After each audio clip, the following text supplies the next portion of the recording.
नमस्कार दोस्तों, इनसे मिलिए। ये है 60 साल के मौलाना खान, मुंबई के मिलियनियर भिखारी जिन्हें मस्सू के नाम से जानते हैं। और इनके पास 30 करोड़ की प्रॉपर्टी है और मुंबई की अंधेरी में 2 फ्लैट्स भी। लेकिन वो एक भिखारी हैं। मस्सू रोज ऑटो से अपने अंधेरी के फ्लैट से मुंबई के लोखंडवाला जाते हैं और 8 से 10 घंटे बैठकर डेली एक रेगुलर एम्प्लॉय की तरह भीख मांगते हैं and on an average daily 1000 से 1500 रुपए घर लेकर लौटते हैं। मस्सू कहते हैं कि भीख मांगना उनके लिए एक फुल टाइम करियर जैसा है, किसी भी दूसरी जॉब की तरह। उसी तरह ये है मिसेज फरजोना, हैदराबाद में एक लग्जूरियस अपार्टमेंट की मालकिन। इनका बेटा यूएसए में एक आर्किटेक्ट है, ये खुद एक एमबीए है और लंदन की एक टॉप कंपनी में अकाउंटेंट ऑफिसर रह चुकी हैं। लेकिन आज ये हैदराबाद में एक दरगाह के सामने बैठकर भीख मांगती हैं। आखिर क्या वजह है दोस्तों कि इंडिया में आज ज्यादातर पढ़े लिखे लोग भिखारी बनते जा रहे हैं? और क्या भीख मांगना इंडिया में आज एक प्रोफेशन या फुल टाइम करियर जैसा बन गया है? तो चलिए दोस्तों, आज की इस वीडियो में समझने की कोशिश करते हैं कि आखिर कोई भिखारी सिर्फ भीख मांगकर ही इतना ज्यादा अमीर कैसे बन सकता है। तो वीडियो को एंड तक जरूर देखिएगा और अगर वीडियो पसंद आए तो प्लीज वीडियो को लाइक करके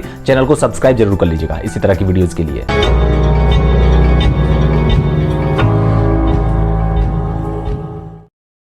इंडी वायरल नाम के एक यूट्यूब चैनल ने भिखारियों की कमाई को पता करने के लिए एक सोशल एक्सपेरिमेंट किया। इस एक्सपेरिमेंट में उस यूट्यूबर ने भिखारियों का वेश बनाकर मुंबई की सड़कों पर भीख मांगना शुरू कर दिया और आपको जानकर हैरानी होगी कि सिर्फ 1 घंटे में ही उसने 200 रुपए कमा लिए। और अगर इस हिसाब से एक रफ कैलकुलेशन किया जाए तो अगर कोई भिखारी लगातार 5 घंटे भी भीख मांगता है तो वो 1000 रुपए कमा लेगा और इस तरह से पूरे महीने के 30,000 रुपए। जबकि कई रिपोर्ट्स के मुताबिक 90% इंडियंस पूरे महीने में 25,000 रुपए से भी कम कमाते हैं और 65% ब्लू कॉलर एम्प्लॉय यानी कि लोअर वर्किंग क्लास पॉपुलेशन महीने के 15,000 रुपए से भी कम कमाते हैं। अब देखिए, शुरुआत में हमने जिस फरजोना की बात की थी उसका केस तो कुछ ऐसा है कि उसे किसी गवर्नमेंट ने यह कहा था कि अगर वो भीख मांगना शुरू कर देगी तो उसके प्रोफेशन और पर्सनल लाइफ में जो भी दिक्कतें आ रही हैं वो सभी दिक्कतें दूर हो जाएंगी। उसके कहने पर वो भीख मांगना शुरू कर देती है और आज अच्छा खासा कमाती है। इसके अलावा बालकृष्णन, जो कि इंडियन आर्मी में सोल्जर हुआ करते थे, लेकिन एक वॉर में उनको फिजिकल डिसेबिलिटी हो गई जिसकी वजह से आज वो भिखारी बन गए हैं। सिमिलरली दिनेश द्विवेदी, जो कि एक रिटायर्ड संस्कृत टीचर हैं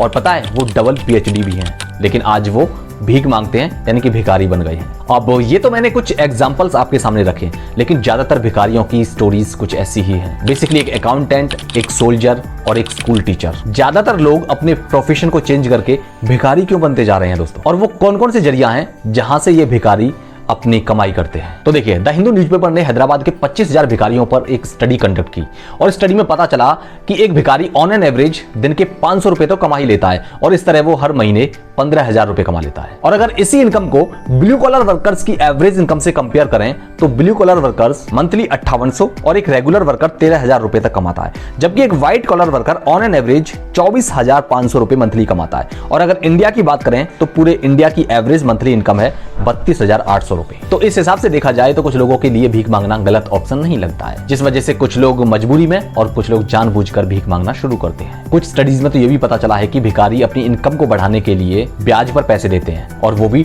10% पर डे के हिसाब से। क्योंकि होता क्या है कि small traders, retailers, street vendors और मीडियम स्केल बिजनेसेस को बैंक जल्दी से लोन नहीं देते एंड इसी लूपहोल्स का फायदा उठाकर ये बेगर्स इन बिजनेसेस को ओवरनाइट पैसा उधार दे देते हैं। आप इसे इस तरह भी समझ सकते हैं कि मान लीजिए एक भिखारी ने 10,000 रुपए किसी को उधार दिए, यानी कि एक छोटे या स्मॉल बिजनेस होल्डर्स को 10,000 रुपए उधार दे दिए, तो 10% के ब्याज पर एक दिन के 1,000 रुपए उसने कमा लिए और इस तरह वो एक महीने में 30,000 रुपए कमा लेगा। लेकिन ये डिपेंड करेगा कि वो कितने दिन के लिए और कितने ट्रेडर्स को और कितना पैसा उधार पर दे रहा है। तो इस तरह से इनकी ये इनकम वेरी करती रहती है। इसका सबसे बेस्ट एग्जांपल है पटना का ये पप्पू, जो भीख मांगता है और इसकी नेटवर्थ है 1.25 करोड़। अब प्रोफेशनल भिखारी तो ये है ही, साथ में ये कई बिजनेसेस को अपना पैसा ब्याज पर भी देता है, जिसमें इसने लगभग 10 लाख रुपए कई बिजनेसेस को उधार दे रखे हैं। अब ये तो कोई बहुत बड़ी बात नहीं है, क्योंकि ये सभी को पता है कि अगर वो किसी को ब्याज पर पैसे देंगे तो ऑब्वियसली वहां से पैसा भी कमाया जा सकता है ब्याज के रूप में। लेकिन कुछ भिखारियों ने मिलकर तो अपनी पर्सनल बैंक तक बना ली है। यस, बिहार में मुजफ्फरपुर के भिखारियों ने अपनी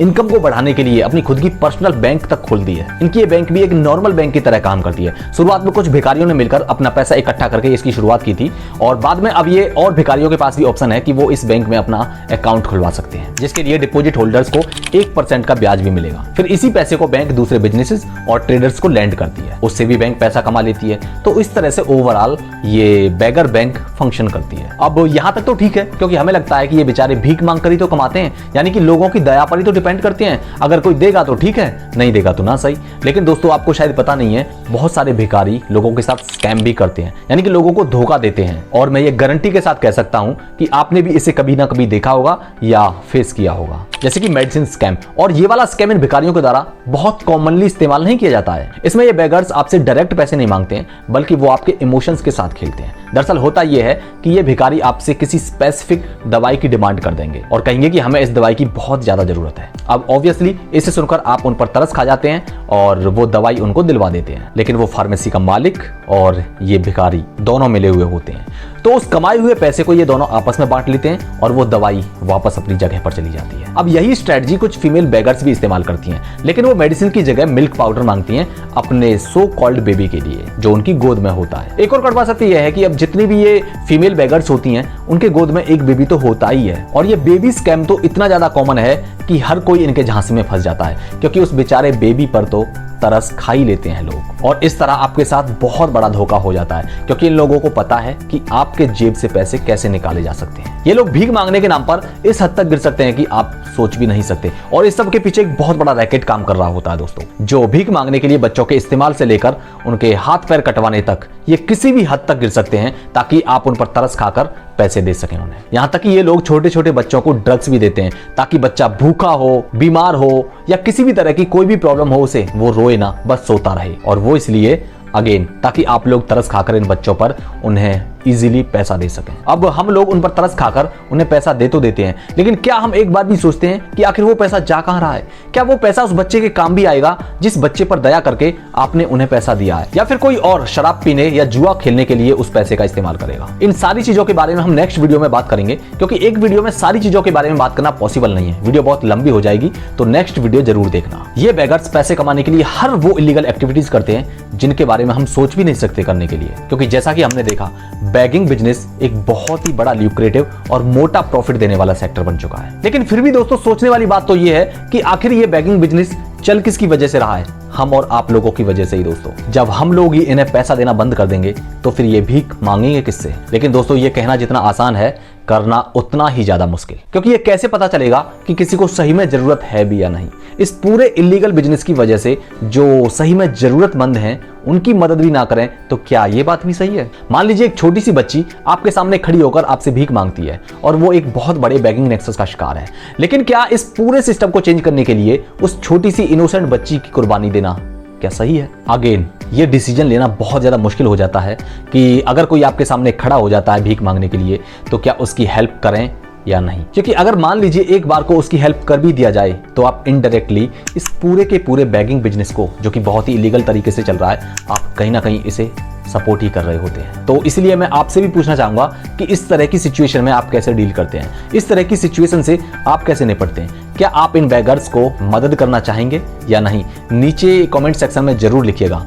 और इस पूरे इलीगल बैगिंग बिजनेस के बारे में हम नेक्स्ट वीडियो में डिस्कस करेंगे, अच्छे से समझेंगे। तो नेक्स्ट वीडियो पर भी अपना प्यार बराबर देना। उम्मीद करता हूं आपको इस वीडियो से कुछ ना कुछ जरूर सीखने को मिला होगा। अगर आपको इस वीडियो से थोड़ा भी सीखने को मिला हो तो प्लीज वीडियो को जरूर लाइक करिएगा और इसी तरह की इंटरेस्टिंग वीडियोस के लिए चैनल को जरूर सब्सक्राइब कर लीजिएगा। मिलते हैं नेक्स्ट वीडियो में, तब तक के लिए बहुत बहुत धन्यवाद। जय हिंद।